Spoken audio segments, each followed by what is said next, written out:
자, 오늘은 기독교인이 타투를 하면 죄를 짓는 것인가, 이런 주제를 가지고 말씀을 나누도록 하겠습니다.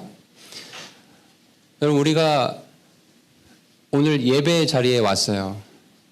근데 몇 주 전에 제가 참 희한한 장면을 봤어요. 이제 선생님은 보통 아이들 때문에 맨 뒷자리, 3층 뒷자리에 앉는데 어떤 형제분이 조금 예배 시간 다 돼서 이제 오셨는데 양쪽에 귀걸이를 하고 쓱 지나가시더라고요. 우리 교회에서. 그리고 그 뒤에 이제 어떤 또 다른 형제님이 이 뒷목에 살짝 이 타투가 보일 듯 말 듯 이렇게 옷깃이 있기 때문에 그렇게 해서 이제 앞에 가셔서 예배를 드리시더라고요. 여러분은 어떤 생각이 들어요? 만약 중고등부 예배 자리에 어떤 친구가 왔는데 그렇게 하고 왔어요. 나가라고 할 건가요? 자, 여기 그림을 한번 봐볼까요? 이런 사람이 만약 우리 교회에 왔다고 한번 생각해 볼게요. 반지를 잔뜩 끼고요. 뭐 여러 가지 모양의 타투를 했어요. 손가락과 목부터 해가지고요. 바포맷 이미지가 보이죠? 그리고 예수님 모습도 보여요. 여러분, 이런 사람이 교회에 오면 어떻게 대하고 싶어요?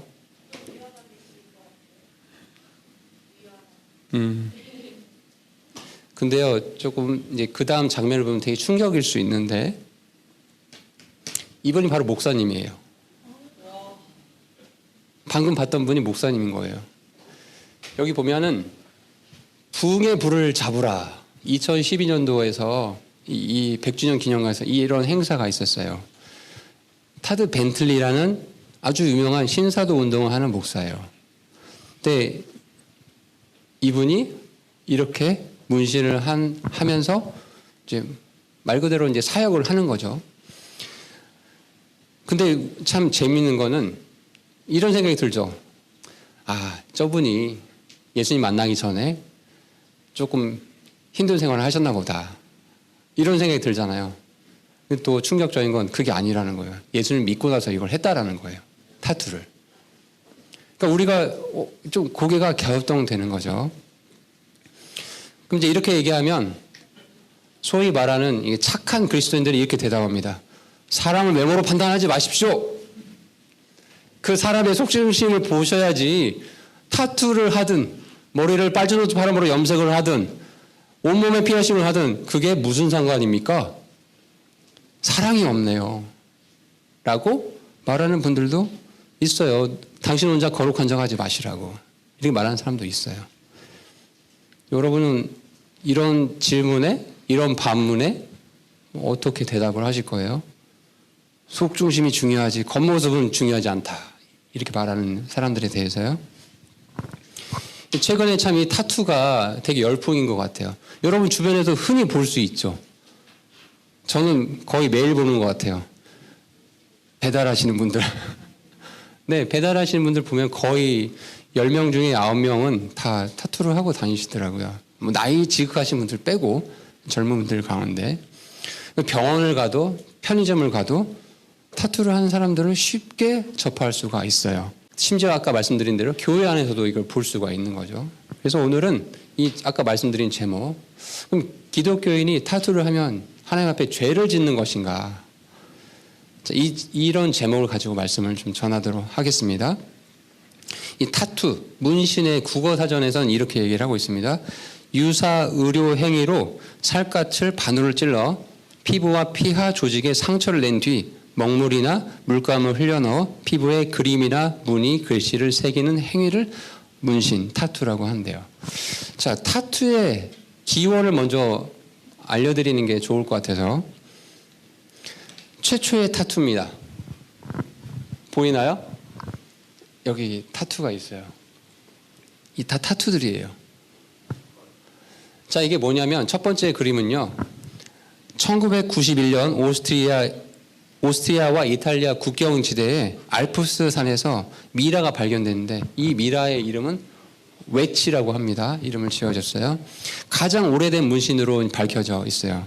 자, 이 문신은 이 미라는 BC 3300년경에 사망한 청동기 시대의 인간 남성으로 밝혀졌대요. 근데 고고학자들이 조사를 해보니까 이 사람이 이제 관절염이 있었나 봐요. 그래서 이 관절염이 있는 무릎 부위에 타투가 있는 것을 발견했고, 더 조사를 해보니까 몸에 문신의 개수가 61개 정도로 추정이 된다고 합니다.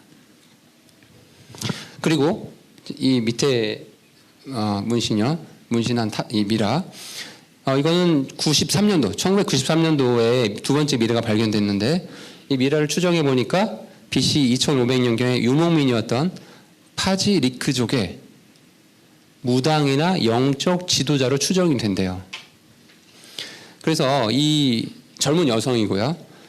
이 사람의 문신을 이렇게 관찰을 해보니까 코브라, 소, 개코 원숭이, 쇠똥구리, 연꽃, 이런 약간 신성시 여기는, 샤머니즘 하는 사람들이 신성시 여기는 이런 존재들, 이런 것들을 모티브로 한 문신들이 나타났고, 이 미라가 일종의 치유자 혹은 사제였다는 것을 암시를 해주고 있대요. 고대 사람들이 문신을 했을 때 치유나 주술의 목적으로 문신을 했다라는 거예요. 일단 출발 자체가 좀 우리가 생각하는 멋있다, 뭐 아이돌, 스포츠 스타들이 하는 문신의 개념하고는 정 다르죠. 두 번째 문신은 형벌의 목적으로 문신을 했어요. 여기 보시면 사람의 얼굴에다가 죄목을 적은 거예요. 특별히 조선시대, 우리나라 조선시대 때 이런 형벌이 있었어요. 어떤 사람이 도적질을 하면 그 사람 얼굴에 도둑놈, 뭐 징역 몇 년 팔에다 새겨주는 거예요. 그걸 문신으로. 그러니까 이거가 참 그 사람에게는 치욕적인 거죠. 평생 그거를 사람들 앞에 얼굴을 보이고 다녀야 되니까. 형벌의 목적으로 이걸 했다라는 거예요. 자, 그리고 여기 밑에 보시면 혹시 맞아요. 주홍글 씨의 한 장면이에요. 주홍글 씨는 17세기 청교도 식민지였던 미국의 보스턴 지방에 있었던 어떤 간통 사건을 배경으로 한 영화거든요. 그러니까 그 시대상을 반영을 해주고 있어요. 목사인 아서 딤스데일하고 이 여자분은 이제 헤스터 프린이라는 여성인데 이제 서로 사랑을 나눈 거죠. 그래서 이제 사생아가 생긴 거예요. 그래서 그 간통한 벌로 이 A라는 글자를 지금 영화다 보니까 아니 가렸는데 가슴에 새겼대요. 그 간음이란 표현, adultery라는 A 있죠. 이거를 새겨서 평생 이 사람은 간통죄를 지은 사람이다. 누가 보든지 알 수 있게끔 이렇게 했다라는 거예요. 네 번째, 부적 목적의 문신이 있어요. 우리 부적 알죠? 부적. 그 점집 가서 막 노란색 종이에다 빨간색 글씨를 쓴 부적. 그런 부적의 목적으로 몸에다 새긴 거예요. 이분은 누구냐면 안젤리나 졸리. 아시죠? 예, 근데 이 문신이 독특한 게 뭐냐면 태국의 싹얀이라는 문신이래요. 이거는 그냥 어떤 개성이 아니에요. 개성이 아니고 사고로부터 자신을 안전하게 지켜주고 심지어 총알도 막아준다라는 믿음의 근거에서 이 문신을 했다라는 거예요. 근데 이 문신을 하는 사람들은 되게 이거를 받을 때 굉장히 거룩하게 받아요. 그러니까 스님이 대나무 꼬챙이로 이제 문신을 하는 거죠. 그러니까 너무 아프겠죠. 근데 문신을 받는 사람은 이제 가부좌를 틀고 정말 이 고통을 인내하는 그런 자세로 종교적 의미를 취하면서 했다라는 거예요. 이게 다 그 태국의 싹얀 문신이라고 합니다. 자, 오늘날의 문신은 어때요? 되게 다양해요. 그렇죠? 여러분 좋아하는 축구 스타도 있고요. 메시. 이렇게 여자분들 같은 경우에는 되게 예뻐 보일 수도 있을 것 같아요. 그렇죠? 나비나 이런 꽃무늬, 뱀도 있고요. 스포츠 스타들이나 또 연예인들, 아이돌들이 이렇게 멋지게 막 문신한 모습을 보여주고 이렇게 노출이 되니까 여러분 마음속에도 사람이 보는 대로 그거를 이렇게 마음에 생각을 하게 되거든요. 은연중에 이렇게 무의식 중에 이렇게 생각이 들어가서 마음속에 나도 성인이 되면 조그맣게 타투를 해보고 싶다. 뭐 그런 마음을 가졌던 사람도 있을 것 같아요. 통계자를 잠깐 보겠습니다. 2021년도 통계인데요. 타투를 경험한 사람들이 점점 늘어나고 있죠. 2021년도에 30%, 10명 중에 3명은 타투의 경험이 있다라는 거예요. 여기에는 이제 진짜 뭐 여성분들이라든지 나이든 어르신들이 하는 눈썹 문신도 있겠지만 정말 몸에 하는 타투도 있을 거고, 여성의 비율이 남성보다는 좀 많은 편이고, 네, 이렇게 20대에서 30대 사람들이 많이 타투에 참여했어요. 근데 여러분, 참여하는 이유를 봐보세요. 재미 삼아서 했대요. 호기심에 했대요. 안타깝지만 오늘 새벽에 사고로 당하신 분들도 호기심에 재미있을 것 같아서 아마 가셨을 거예요. 너무 안타깝게도. 타투를 하는 목적이 재미있을 것 같아서 했다라는 거예요. 호기심 때문에 했다는 거예요. 또 기분을 내기 위해서 했대요. 또 나름대로 이제 이렇게 멋지게 표현하는 사람도 있어요. 나를 표현하는 수단입니다. 뭐 이런 분들도 있고, 뭐 친구하고 연인들하고 같이 하자고 권유해서 하기도 하고, 뭐 여러 가지 이유들이 있어요. 이런 이유를 가진 사람들을 무시하는 건 아니에요. 사람이니까 이런 정말 뭐 아주 뭐라고 할까, 고귀한 목적이 아니고 그냥 스트레스 해소. 우리 예를 들어 우리 형제님들이 등산을 가잖아요. 왜 가요? 그냥 스트레스 해소하고 좀 릴렉스 하려고 간다. 뭐 이렇게 가잖아요. 선생님도 사우나를 좋아하거든요. 땀 빼는 걸요. 왜 갑니까? 땀 좀 흘리면서 좀 쉬고 싶어서 갑니다. 이렇게 생각한다는 거죠. 그러니까 이런 이유를 갖는 게 뭐 꼭 무슨 저급한 사람이고 이런 게 아니라 많은 사람들이 이렇게 한다는 거예요. 그래서 이제 정치인들도 여기 보시면 정의당의 유호정이라는 정치인인데, 이런 사람 타투에 대한 어떤 사람들의 니즈가 많다라는 걸 알고 있기 때문에 그런 표를 의식해서 이 타투가 지금 불법이거든요. 사실은. 네. 그래서 예, 이거 사실은 그거 하는 사람들이, 심지어 눈썹 문신 하는 사람들도 벌금을 내야 돼요. 누가 신고하면. 근데 돈이 되니까 벌금 내고 또 하지요. 뭐 이렇게 하시거든요. 그래서 이걸 합법화하자, 이렇게 법안을 발의할 정도랍니다. 그래서 여기까지 제가 조사를 하면서 이런 어떤 뉴스들, 역사 자료를 봤어요. 그럼 이제 학자들은 뭐라 얘기하는지가 좀 궁금해진 거예요. 그래서 심리학자들이 타투를 하는 사람들에 대한 심리를 어떻게 연구했을까, 몇 가지 논문을 좀 살펴봤는데, 타투하는 사람들의 심리를 이렇게 요약을 할 수 있더라고요. 이걸 하는 이유는 그냥 패션이다. 요즘 사람들이 타투를 하는 이유는 또 자기의 개성이다. 또 뭐 우리 흔하게 우스갯소리로 뭐 조폭들이 착하게 살자 뭐 적어놓잖아요. 결심이나 다짐 때문에 하는 경우도 있다. 뭐 세 보이고 싶어서 뭐 이런 경우도 있겠죠. 뭐 섹시미와 매력을 어필하기 위해서, 뭐 어떤 걸 기념하기 위해서 스트레스 해소 목적으로 한다는 거예요. 근데 이거 하는 사람들이 공통적으로 하는 얘기가, 이걸 통해서 내가 심적 위안을 얻고 있다, 기쁨을 느끼고 있고, 또 과시하고 또 약간 자신감, 만족감, 우월감을 또 느끼고 있다라는 거예요. 타투했는데 온몸을 똥똥 감고 안 보이고 다니는 사람 없잖아요. 그러니까 과시하고 싶은 마음도 있다라는 거죠.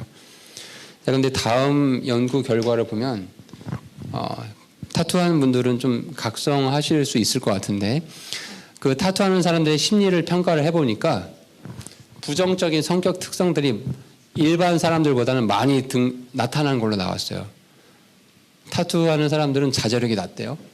전문성이 떨어지고 사회성이 낮고 성생활이 난잡하고 지배적인 성격을 가지며 과음을 일삼는데요. 공통적으로 남자든 여자든. 그런데 이제 여성인 경우에 문신한 여성은 난잡한 성생활을 하고 과음을 일삼고 배려심이 없고 지적이지 않고 정직하지 않다라고 여겨진대요. 재밌는 연구가 있는데, 남자분들 가운데 타투한 여성을 더 선호하고 더 끌린다라고 대답하는 사람들이 있었어요. 왜 그렇게 끌리십니까? 라고 물어보니까 왠지 이 타투한 여성하고는 빨리 잠자리를 할 수 있을 것 같아서요 라는 그런 목적으로 대답을 했다라는 거예요. 자, 이 타투를 처음에 하기까지가 많은 고민을 한대요. 이거 해야 되나? 하면 엄마한테 등짝 맞을 텐데 뭐 이런 고민을 많이 한대요. 근데 일단 하고 나잖아요. 그러면 타투의 빈 곳을, 나머지 자기 몸이 많잖아요. 그죠? 등부터 발끝까지 뭐 빈 곳을 채워야 된다는 생각에 사로잡히게 돼요. 이제 한번 시작하면. 그리고 매일매일 타투에 대한 생각을 끊어낼 수가 없대요. 그래서 자기 욕망을 제어할 수 없는 중독 상태에 이르게 된다라고 이런 학자들이 얘기를 합니다. 자, 그러면 학자들이 이렇게 얘기하니까 하면 안 돼라고 하면 우리는 성경 신자가 아니죠. 자, 이런 질문을 던져볼게요. 자, 그럼 성경에서 이런 문제들에 대해서 어떤 답을 주고 있을까? 근데 문제가 뭐냐면 여러분 성경 구절에서 너희는 타투를 하지 말지어다. 너희는 피어싱을 하지 말지어다. 이런 구절을 봤나요? 안 봤어요. 그러니까 이게 참 애매한 거죠. 다 개인의 자유고 선택이 아닙니까? 크리스찬이라고 꼭 그렇게 한복 입고 다녀야 됩니까? 온몸을 다 안 보이게 해고 다녀야 됩니까? 이런 생각들이 할 수 있을 것 같아요. 성경을 보면은 특히 우리 신약 시대에 살고 있는 우리 크리스찬들을 보면은 성경에 여러분 이제 지금 말을 잘 들어보세요. 성경에 대다수의 삶의 문제들에 대해서 A는 이렇게 하고 B는 이렇게 하고 C는 이렇게 하고 리스트를 적어주시지 않았어요. 그러면 어떻게 하라라고 하셨냐? 여러분 빌립보서 4장 8절을 가볼래요? 형제들아 무엇이든지 진실한 것과 무엇이든지 정직한 것과 무엇이든지 의로운 것과 무엇이든지 순수한 것과 무엇이든지 사랑스러운 것과 무엇이든지 좋은 평판이 있는 것과 덕이 되는 것과 칭찬이 되는 것이 있거든 이런 것들을 곰곰이 생각하라. 빌립보서 4장 8절의 말씀 보니까 그리스도인들아 무엇이 순수한 것인지 무엇이 사랑스러운 것인지 무엇이 좋은 평판이 되고 덕이 되는 것인지 칭찬이 되는 것인지 이런 것들을 곰곰이 생각을 해보래요. 그러니까 우리 예수님께서는 고차원적인 그 가이드를 주신 거예요. 인생의 가이드. 너희들이 한번 생각을 해보고 이것이 하나님께 또 주변 사람들에게 좋은 평판이 되는 건지 선한 것인지 순수한 것인지 사랑스러운 것인지 곰곰이 생각해보고 판단하라고 말씀해 주고 있어요. 근데 이렇게 얘기하면 너무 어렵죠. 그래서 정말 없나? 성경에 타투와 피어싱 이런 거에 관련된 성경 구절이 없나라고 찾아봤는데 레위기에서 그 근거를 좀 볼 수 있어요. 여러분 레위기 19장을 한번 가보세요. 자, 레위기 19장은 하나님의 율법이 얼마나 신성한 것인지 그리고 십계명이 우리 삶의 다양한 영역에 적용되고 있음을 보여주고 있어요. 특별히 하나님께서 자신의 백성들이 그분의 법을 진지하게 다루기를 원하시면서 레위기 19장에 이 말씀들을 쭉 기록을 해주셨어요. 네, 레위기 19장 1절에 보시면 이렇게 시작하고 있습니다. 1, 2절에 한번 가볼게요. 주께서 모세에게 말씀하여 이르시니라. 이스라엘 자손 곧 온 회중에게 말하고 그들에게 이르라. 나 주 너희 하나님이 거룩하니 너희는 거룩할지니라. 지난 시간에도 우리가 거룩에 대해서 잠시 말씀을 드렸죠. 마지막 구절을 다시 봐볼게요. 나 주 너희 하나님. 우리 하나님 맞으시죠? 아버지 하나님하고 우리가 고백하고 기도하고 찬양 올려드리는 그 하나님께서는 거룩하니 너희는 거룩할지니라 라고 말씀하고 있어요. 우리가 타투에 대해서 다루기 전에 먼저 근본적인 걸 좀 얘기를 하고 싶어요. 여러분 거룩하다. 잠깐 퀴즈를 내볼까요? 거룩함, 거룩 이게 명사가 원래 있을까요? 없을까요? 거룩은 명사가 아니에요. 거룩하다라는 어근에서 나온 말이거든요. 이걸 좀 기억을 하시고 그리고 이제 지금 봤던 건 레위기는 이제 구약의 말씀이죠. 구약은 한마디로 말하면 이제 율법이라고 볼 수 있겠죠. 이 율법 경륜 시대의 예배의 핵심 가치는 바로 우리가 몇 달 전에 배웠던 여름에 배웠던 그 제사장, 성전, 성막 이런 것들이 이제 율법의 핵심이죠. 특히 이제 제사장은 하나님과 이제 사람들 사이에 중재자 역할을 했었어요. 이 구약 시대에는 여러 색깔의 옷을 입고 머리에는 금관을 썼어요. 이제 강조하고 싶은 게 이제 금관인 거예요. 7월 10일이 되면 속죄일에 대제사장이 지성소를 섬기러 갈 때 여러 가지 의복을 차려입고 머리에 관을 씁니다. 여러분 여기 한번 봐보세요. 하면 이 대제사장의 머리에 이렇게 금으로 된 관이 있어요. 근데 거기에 뭐라 적혀 있냐면 출애굽기 28절 36절에 너는 순금으로 패를 만들어 도장을 새긴 것 같이 그 위에 주께 거룩한 것 holiness to the Lord. 주께 거룩한 것이라고 새겨라는 거예요. 이 금관에다가. 그리고 이거를 이제 머리에 쓰라는 거죠. 그러면 이렇게 머리에 주께 거룩한 것이라는 팻말이 있는 채로 대제사장이 이렇게 속죄일에 돌아다니고 하면 모든 사람이 이제 볼 수 있겠죠. 그것을. 주께 거룩한 것을 머리에 쓰고 다녀라. 이게 무슨 의미일까요? 나는 하나님께 온전히 구분된 사람입니다. 라는 것을 보여주고 있는 거죠. 그러니까 이런 존재, 하나님께 거룩히 구별된 존재가 아니면 하나님 앞에 나올 수 있는 존재가 없다라는 걸 지금 보여주고 계세요. 그럼 레위기를 폈으니까 앞으로 가보세요. 레위기 8장을 가보세요. 레위기 8장은 그 아론과 그의 아들들이 제사장으로 이제 위임을 받는 그 위임식에 관련된 얘기가 나오는데 23절, 24절에 가보니까 그가 그것을 잡았으며 또 모세가 그것에 피를 취해 아론의 오른쪽 귓볼과 오른손 엄지와 오른손 발 엄지에 그 피를 바르고, 여러분 여기 밑줄을 쳐야 돼요. 아론의 오른쪽 귓볼, 오른쪽 엄지, 오른쪽 발 엄지에, 오른발 엄지에 그 피를 바르래요. 24절에 아론의 아들들을 데려다가 그들의 오른쪽 귓볼과 오른손 엄지와 오른발 엄지에 그 피를 바르며 또 그 피를 제단 위에 사방에 뿌렸더라 라고 말씀이 기록되어 있어요. 그러니까 이게 이제 무엇을 뜻하냐면은 제사장이 지금 하나님의 말씀을 전달해야 되는 제사장의 위임식을 행할 때 오른쪽 귓볼, 오른손 엄지, 오른발 엄지에 그 피를 뿌려라는 거예요. 이게 어떤 의미예요? 피를 뿌리는 그 대상은 하나님께 이제 구분되고 성별되었다라는 거죠. 거룩하게 구별되었다라는 거죠. 제사장은 하나님께 드려진 사람이죠. 귀, 뭐를 듣냐는 거죠. 하나님의 말씀을 들어야 된다는 거죠. 또 오른손, 손으로 행하는 거, 발, 하나님께서 지정하신 그 곳만 가라는 얘기를 지금 하고 있어요. 그러니까 이게 거룩하다라는 것을 우리가 사람 편에서 생각을 해보면 이렇게 내적으로는 하나님을 향한 순수함과 뭐 어떤 성결함이 있는데 그것이 밖으로 표현이 되어야 된다라는 거예요. 거룩에 대해서 생각을 할 때. 신약의 말씀에 가보면 여러분 이 말씀 보세요. 하나님께서는 저와 여러분을 그렇게 거룩하게 구별된 제사장으로 보고 계세요.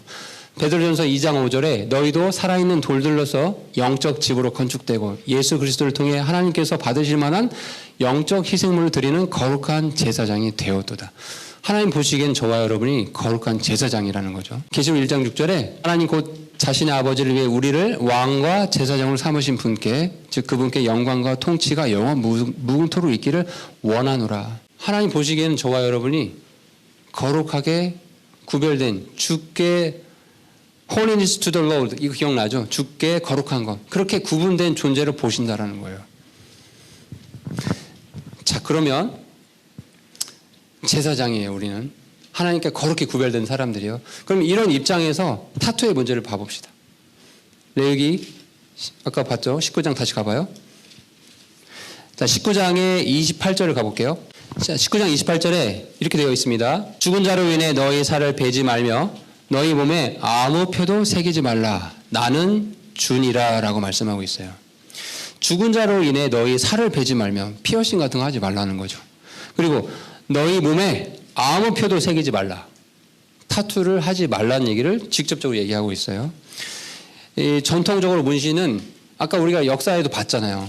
주술적인 목적, 부적의 목적, 또 누구를 벌을 내리는 이런 목적들로 문신은 사용되어 왔어요. 한 번도 좋은 의미로 쓰인 적이 없다라는 거예요. 지금 이 말씀이 기록된 이 시기도 이 시점에 당시 팔레스타인 이 지역에서 이방인들이 죽은 자를 위해서 슬퍼하면서 자기 몸을 자해하고 이렇게 악기로부터 뭐 악한 것들로부터 자기 몸을 보호한다는 차원에서 문신을 하고 하는 이런 일들이 있었거든요.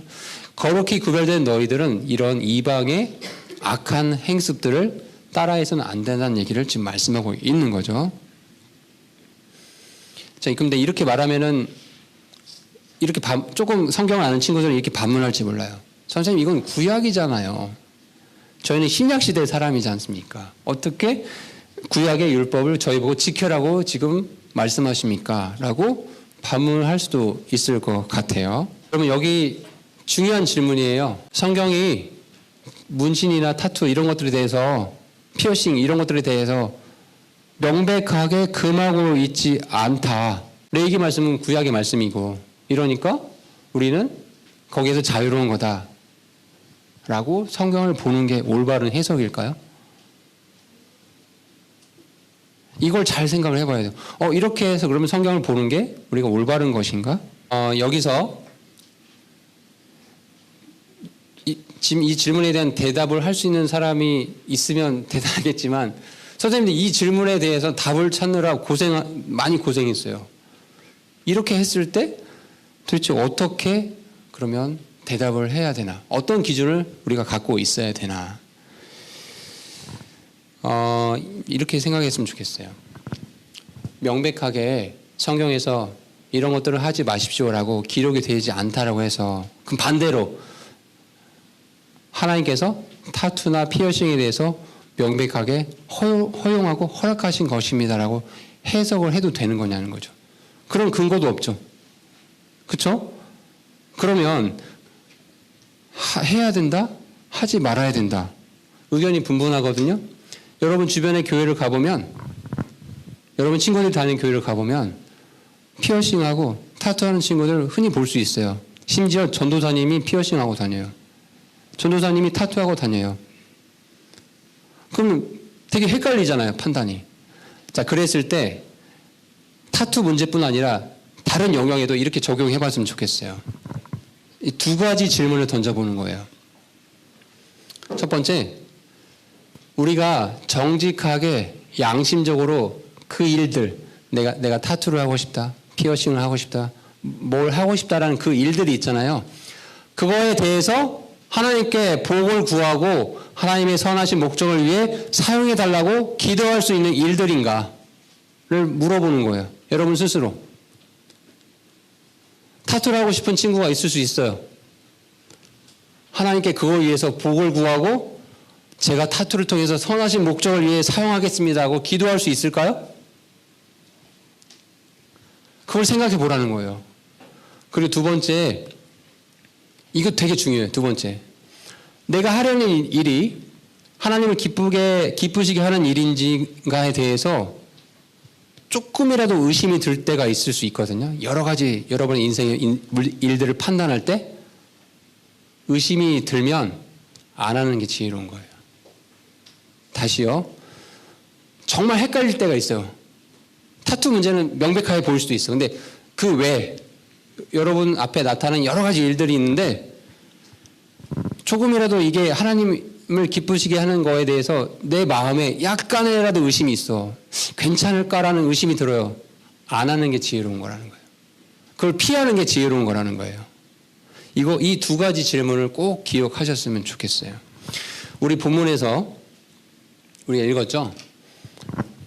아까 읽었죠? 모든 것을 시험해보고 선한 것을 굳게 붙들라. 악의 모든 모양을 삼가라라고 말씀하고 있어요. 우리 앞에 나타난 모든 것들이 있어요. 사람도 될 수 있고 세상의 풍조들이 될 수도 있어요. 그 모든 것을 시험을 해봐야 돼요. 아무리 착해 보이고 무슨 학자라고 해서 그 사람들이 말한다고 해서 인권운동가 이런 사람들이 말한다고 해서 그것이 올바른 것일 거라고 그냥 받아들이면 안 된다는 거죠. 그걸 시험을 해보고 선한 것을 붙들어야 된다. 선한 것. 이 세상에 사실 선한 것은 하나님밖에 없잖아요. 하나님의 말씀밖에 선한 게 없거든요. 여기에서 벗어나는 것은 버려야 된다. 악의 모든 모양을 삼가라고 말씀하고 있죠. 그래서 마지막 부분에 이렇게 말씀하고 있어요. 화평에 바로 그 하나님께서 너희를 온전하게 거룩히 구별하시기를 원하며 또 너희의 온 영과 혼과 몸이 우리 주 예수 그리스도께서 오실 때까지 흠 없이 보존되기를 내가 하나님께 기도하노라. 여기 흠 없이 보존된다. 여러분 우리가 영혼이 있고 몸이 있어요. 하나님께서는 우리의 몸까지 흠 없이 보존되기를 원하세요. 근데 이걸 한번 생각을 해볼게요. 여러분 흠없이 보존된다는 게 그럼 완벽하게 살아가야 된다라는 의미일까요? 사실 그런 의미는 아니고 아무도 그리스도의 삶에 대해서 비난하고 정죄하고 고발할 수 없게끔 하라는 얘기예요. 여러분 제가 예를 들어서 여기다 타투를 하고 마이크를 잡고 있어요. 그러면 이슈가 되겠죠. 아니 무슨 말씀 선포하는 형제가 타투를 하고 다니지? 또 어떤 분은 젊은 사람이니까 그럴 수 있지. 막 이슈가 되잖아요. 아무도 그리스도의 삶에 대해서 고발하고 정죄하고 막 논란거리가 되게끔 하지 않는 게 흠없이 보존된다는 얘기라는 거예요. 여러분이 아끼는 물건들이 있다고 해봅시다. 명품 가방이 있다고 해봅시다. 또는 우리 형제님들 같은 경우에는 새 차를 뽑았어요. 전기차 막 한 8천만 원짜리를 뽑았어요. 어디 흠집 하나 나면 난리가 나겠죠. 그죠? 여러분 명품 가방 한 500만 원짜리 선물 받았어요. 이게 조금이라도 기스 날까 안 날까 엄청 애쓰겠죠. 근데 잘 생각해 보세요. 거기에 기스가 한번 났어. 그럼 어떻게 되죠? 속상하지만 어차피 버린 거 함부로 쓰게 되거든요. 이게 사람이에요. 8천만 원짜리든 8억짜리든 차를 샀는데 기스가 한번 났는데 그걸 복구를 안 하고 쓰잖아요. 나중엔 그냥 똥차 되는 거예요. 누가 봐서 이게 8억짜리인지 모를 정도로 그냥 함부로 쓰고 다녀요. 사람의 몸도 마찬가지거든요. 호기심에 재미 삼아서 기분 내려고 스트레스 해소하려고 남들도 하니까 멋져 보이니까 타투를 예쁘게 했어요. 꽃 모양으로. 이게 기스나기 시작하는 시점이라는 거죠. 흠없이 보존되기 원합니다. 여러분 한 사람 한 사람이 하나님 앞에서 또 사람들 앞에서도 고발하지 못하게끔 정죄하지 못하게끔 흠없이 보존될 수 있게끔 그렇게 마음에 다짐을 했으면 좋겠어요. 아까 이 두 가지 질문 꼭 기억하셔야 돼요. 뭔가를 판단할 때 헷갈린다. 어떻게 하라고요? 내가 정직하게 양심적으로 내가 하려고 하는 그 일에 대해서 하나님께 하나님 이거 도와주십시오. 이 일을 통해서 하나님 영광 돌리고 싶습니다라고 기도할 수 있는 일인지를 보라는 거예요. 그 일이. 두 번째, 조금이라도 그 일에 대해서 의심이 들어요? 안 하는 것이 지혜로운 사람이다.